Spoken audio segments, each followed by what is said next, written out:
Within the rooms of the famous Apostolic Palace of the Vatican, the beating religious heart of Rome and the wider Catholic world, one of the four epical fathers of the Western Renaissance applies the finishing strokes to an iconic fresco, now admired as one of the most recognizable masterpieces of the artistic rebirth. The School of Athens by Raphael, a legendary depiction, often admired for its elegance, but rarely dissected in light of its deep historical theme. Instantly recognizable are Plato and Aristotle, occupied with discussion at the center of the frame, with Socrates debating on the side and Euclid devising mathematical measurements in the foreground. However, a closer inspection of the painting exhibits something uncharacteristic of revisionist conceptions of Western culture and history. Peering over the shoulder of Pythagoras is a man with bronze skin, an Arab with a turban gracefully wrapped around his head. While an onlooker might at first rub their eyes with confusion, undoubtedly Raphael had included the man for some purpose. Indeed, the Andalusian portrait was recognized all over Europe as the preeminent inheritor of the ancient oases of knowledge, the paver of the path to the Renaissance, Ibn Rushd, the guardian of the philosophers and the father of rationalism. This video was made possible thanks to our loyal supporters over on Patreon and YouTube memberships. A big thank you to Mariam Butler, Big M, Top G the Magnificent, Neon Tiger, Inti and Ray143. If you'd like early releases, exclusive content, shoutouts and other donor perks, consider supporting us on your preferred platform. Links can be found in the description box below.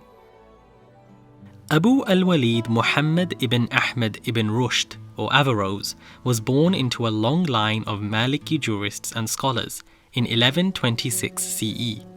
Not in any illustrious eastern city that one might commonly associate with the Islamic Golden Age, but in the picturesque western metropolis of Cordoba, Al-Andalus, or modern-day Spain. By 711 CE, the Islamicate civilization had invaded and firmly established itself on the Iberian Peninsula. Throughout the next centuries, different factions would vie for control over the lush Mediterranean land. Ibn Rushd was born in the 12th century during the time of the Al-Murabitun, or the Almoravids. However, the Almorabitun's rule over Andalus would not last, as they were soon overthrown in a rebellion by the Al-Muwahhidin, or the Almohads, during Ibn Rushd's youth. The Almohads were a dynasty that, at least originally, centered themselves on a deep theological commitment to a certain type of monotheism, or Tawheed. If you'd like to learn more about this fascinating period in Islamic history, then check out our friend Al-Muqaddima's playlist, The History of Al-Andalus. Ibn Rushd would thrive in his career, mostly working as a qadi, or a judge, and a court physician, while also maintaining healthy rapport with the philosophically inclined rulers of his day. One account recalls his meeting with the Caliph Abu Ya'qub Yusuf, who met Ibn Rushd and his contemporary Ibn Tufail. A curious statesman, Abu Ya'qub inquired about the not at all controversial topic of the eternity of the universe. Recognizing the hypersensitivity of the issue, Ibn Rushd held his tongue, citing ignorance of the topic. The Caliph then turned away and instead engaged in deep exchange with his friend, Ibn Tufail. Sensing the considerable open-mindedness of the ruler, Ibn Rushd did not rush to speak up, but re-entered the discourse. The resulting conversation was so riveting that the charmed Caliph later bathed Ibn Rushd with lavish gifts. Ibn Rushd's intellectual prowess was not lacking on paper either. He authored books within legal theory that are still taught within universities today and did not leave any discipline untouched. This is of course unsurprising for a scholar who believed that philosophy was compulsory or fard to engage with and sinful to avoid, if one possessed the ability and talent. His proof was taken from the Quran itself, which emphasizes rationalism and critical thought, and for Ibn Rushd, what is philosophy except critical reflection and pure logic? There was perhaps an elitist strand of thought within Ibn Rushd, as he did not believe that most people were educated or rational enough to actually do philosophy, and so should stick to the surface level meanings of scripture. The method that led him to this conclusion was based on a threefold system inspired by Aristotle's rhetoric. This entailed dividing arguments into the demonstrative, the dialectical, and the rhetorical, a model which stratified society into their varying capabilities for rationality. The demonstrative method of reasoning is the tool of the trained philosopher, who through his extensive philosophical education is able to directly understand the logical and empirical concepts underpinning reality by drawing certain inferences from accepted premises. The sophistical modes of arguments were for the theologians and the masses at large, who could not understand the complexity of reality holistically, but only through the aid of symbols and metaphors which the Quran utilizes for their ease. Thus, Ibn Rushd believed that only philosophers had the authority to interpret verses of scripture that were ambiguous, and thereby unlock the true secrets of reality. Everyone else was simply restricted to acting upon the symbolic or rhetorical nature of scripture, as far as their limited education allowed them. This can be envisioned in the way chemists understand the chemical composition of medicine, while the patient sees only the medicinal liquid, yet both practically benefit in the same manner. Now that we understand how Ibn Rushd earned the title of the Father of Rationalism, we must investigate how he became known as the guardian of the philosophers. Who or what was it that he felt such a responsibility to safeguard philosophy from? The danger to philosophy begins to occur when the Averroesian threefold model is not respected. Ibn Rushd blamed thinkers like Al-Ghazali for meddling in areas of philosophy where they ought not to, confusing the people at large, leading them astray into areas of falsehood that are disguised as rational.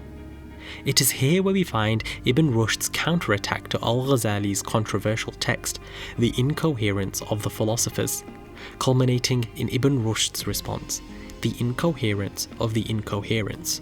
This was a defense on behalf of the ancient philosophers who, for Ibn Rushd, had been grossly misrepresented, not only by Al-Ghazali, but also by Al-Ghazali's targets Ibn Sina and Al-Farabi. In particular, Ibn Rushd problematized the very three propositions that Al-Ghazali rebuked, these being the eternality of the universe, the question of God's knowledge, and the issue of bodily resurrection. Concerning the eternity of the universe, we saw Al-Ghazali attack the Avicenna notion that the universe had existed forever along with God. For Al-Ghazali, such an idea involved infinite regress fallacies and entailed a challenge to God's creative power. However, Ibn Rushd emphasized that Al-Ghazali misunderstands that a pre-eternal universe would still be contingent on God, and Al-Ghazali's claim of the creation of the universe out of nothing is just as controversial. Even the scripture itself is ambiguous on the matter. Ibn Rushd goes as far as to suggest that the Quran itself hints at the form of the universe being created in time, but its matter already having existed eternally, such as the smoke of heaven described in the Quran.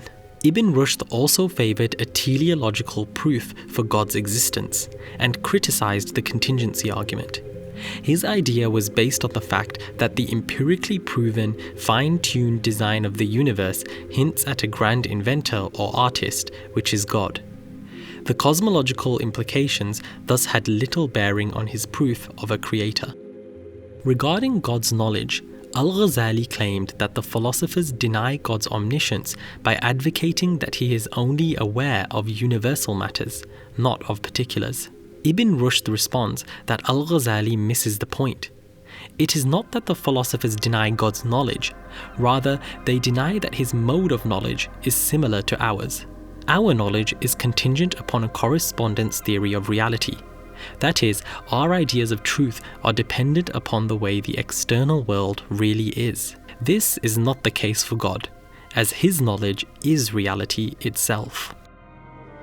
Finally, in relation to resurrection, Ibn Rushd affirms that it is necessary to believe for true orthodox Muslim belief. Yet he complains again of the needless debate between Al-Ghazali and the Avicennians, in which Al-Ghazali attacks the Avicennan proposition that bodily resurrection is impossible. Ibn Rushd simply sees that the two groups agree on resurrection, but disagree on how this would occur. Those in Al-Ghazali's camp emphasize bodily resurrection, while the Avicennians understand it as a spiritual resurrection.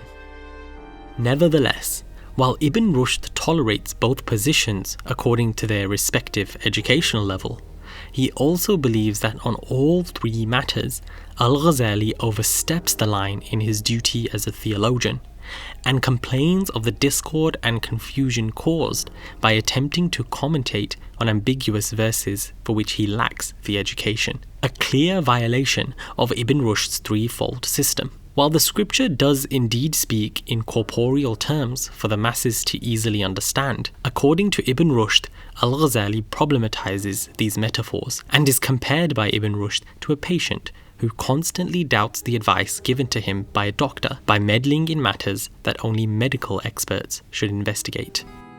With exception to perhaps his juristic works, Ibn Rushd's legacy was not one that would permeate deeply into the collective thought of the Muslim world. It seems that Al-Ghazali's dagger was steeped far too deeply into the neo-Platonic tradition, preventing any intellectual revival, even from the most cultivated of philosophers.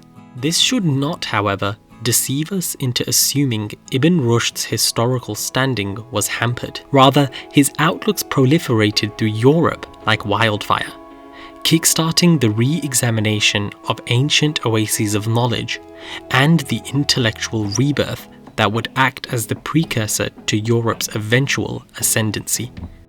His love of methodical, rational thought, marking the inception of a fresh class of intelligentsia befitting his own values, is captured in his statement that God has created man with his intellect intact, so that he may create the world anew every day.